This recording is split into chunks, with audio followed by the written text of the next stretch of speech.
What's good, YouTubers and YouTubex? This is JB Sports back again with another one. Former number one ranked player Caroline Wozniacki is retiring from the sport of tennis.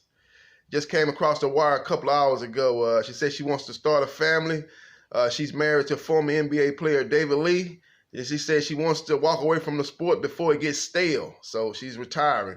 Her last tournament will be the Australia Open coming up in the beginning of 2020, and that'll be her last tournament, and she'll ride off into the sunset. She'll retire.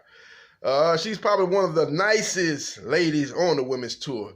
Was very good friends. Is still to this day good friends with Serena Williams, and she's probably the most well-liked women's player on the tour, or at least one of the most well-liked women on the tour. Man, very nice and cordial, and just a good person all around in Caroline Wozniacki. And I just wish her the best in her future endeavors, man. But she had a great, strong career. I was happy to see that she won her only Grand Slam. That was the 2018 Australian Open. And she was able to win the China Open later on that year. And that probably was her best year. As she spent, I think, 71 weeks ranked number one. So she had a time where she was the number one ranked player on the women's tour. I didn't think she was the best player on the tour. I thought that was Serena Williams, but Serena a lot of times didn't play in a lot of tournaments. She was very selective in the tournaments that she played. So that allowed women like Carolina Wozniacki. I think Ivanovic was number one for a while. Who else? A couple of women players had their turn at number one because Serena, didn't play in a lot of those tournaments. And Serena seemed like she focused more on the majors, and a lot of those two events on the women's side, she just did not get up and did not, get up to play in a lot of those tournaments. It cost her a lot of those tournaments. But she won a lot of them, but she probably could have won a little bit more. She's probably been a little bit more focused. But that's neither here nor there. It is what it is. But give Carolina Wozniacki, a player that was not great at anything. She's just very good at a lot of things. Wasn't the greatest server. Didn't have the greatest power, but she just was a very good timing player. Was very precise with her shots.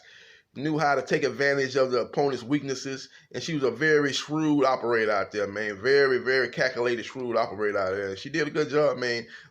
Using the tools that God blessed her with, and maximizing her talent level. So I give her credit for that. And we'll see what happens in her future endeavors, man. Hopefully, maybe she can be, an analyst, a tennis analyst, as later on in her life. As like I said, she says she wants to start a family. She'll probably want to do that, and raise her kids and stuff like that. And maybe somewhere down the line she can get back into the sport of tennis. But that's the news of the day for the tennis world, man. Carolina Wozniacki is retiring from tennis. Her last tournament will be the Australian Open. That's coming up at the beginning of 2020. And then, like I said, she'll ride away into the sunset and move on with her career. Like I said, start a family with her husband, former NBA player David Lee. But again, a great player. To me, she kind of reminded me of a Martinez Hingis, as far as didn't have the power game, didn't have the power serve, but was very precise with her shots and was very athletic. Could run down a lot of balls, and it was a woman's player that didn't have a lot of unforced errors. Played a lot of clean tennis out there, and that allowed her to win a lot of matches. A lot of her opponents, especially in the high pressure, high leverage situation, would produce a lot of unforced errors, and that would allow her, who's playing a very clean game, to walk away with the victory. That's how she was able to win a lot of matches in a lot of tournaments. So give her credit, man, what's credit's due, man, and salute to Carolina Wozniacki, a true lady in the truest sense of the word, and a beautiful person, and a real strong and solid women's player. And I'm just happy that she was able to walk away with that Grand Slam at the Australia Open, and then go down in history as, one of the greatest female tennis players to not win a Grand Slam. I'm just glad she's not in that category. The Zena Garrisons, and who else didn't win? Didn't win a major on the women's side. Zena Garrisons and I don't think Pam Shriver won a major. She might have won one in doubles.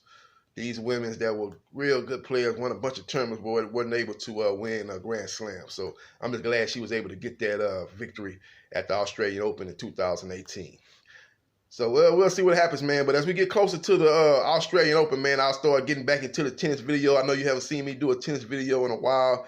Ever since the U.S. Open, I haven't really did a video. I think I did a couple at the U.S. Open with the with the China Open and a few of those tournaments out there in Asia. I did a couple of videos, but it's kind of slowed down as far as after the last major, the U.S. Open. It kind of slows down in tennis as they wind down the end of the year. But we'll start getting back into that as the Australian Open will be coming up beginning of 2020, January. I think that tournament starts. We'll start breaking that tournament down, getting ready for those top players to match up in those tournaments. Can Serena Williams finally tie Margaret Court for the most Grand Slams title? That'll be a storyline going into the Australian Open. You have a lot of other guys. Barty, can she keep it going from the successful year she had last season?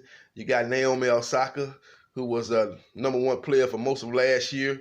Can she overcome the knee injuries that kind of slowed her down toward the end of the year? She was able to win one of those China tournaments, one of those Asia tournaments at the end of the year.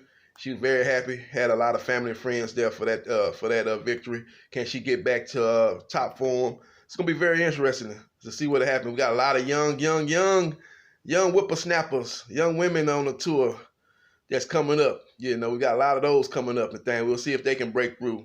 We got the lady from Canada that destroyed Serena Williams in the U.S. Open. She'll be looking to win another Grand Slam at the beginning of the year. So the women's side is going to be very, very interesting. And the men's side be very, very, very interesting as we got the greatest of all time, the GOAT, Roger Federer, trying to add to his collection. And now you got Rafael Nadal hot on his heels after winning the U.S. Open. I think he's got 19 Grand Slams, and Roger got like 21. I think it's 20 to 18. Either 21 to 19 or 20 to 18. All I know is Rafael Nadal is 2 behind Roger Federer. And we got Novak Djokovic that's right there too at I think he has 16 Grand Slams. You got the big three right there battling next year for supremacy of the men's tournament. So it's going to be very, very interesting. We got a lot of young men's player on the rise. As we got the Russian that gave Rafael Nadal all he can handle in the U.S. Open. As Rafael Nadal won the first 2 sets of the U.S. Open, like he was going to coast to his 19th Grand Slam victory. Don't quote me on that. I think it's my bad. I think it's his 18th Grand Slam victory. I think Roger has 20. He has 18, and I got to look at it. It's very close. I know. No. Roger got 20. Rafa got 19. Rafa's 1 behind Roger. And Djokovic got 16. That's where we at right now. 2019, 16. As he was coasting to his 19 Grand Slams, we thought Medvedev came back, man, and put on a ferocious rally. And ended up evening that matchup at 2 sets apiece, and it took an epic performance in the 5th set for Rafael Nadal to walk away with his 19th Grand Slam. So we got Roger at 20, we got Rafael Nadal at 19, and we got Djokovic at 16. And we got Medvedev, who had a great end of the year tournament at the U.S. Open, and he carried it on to some tournaments after that and played well. So it's going to be very, very, very, very interesting to see what transpires next year on the men's and women's side. So we'll see what happens. So we'll see what happens. But that's just a shout out and a tribute to Carolina Wozniacki, a true, very good women's tennis player that had a real strong tennis career. Salute to her. This is JB Sports, the man, the myth, the legend. Holla.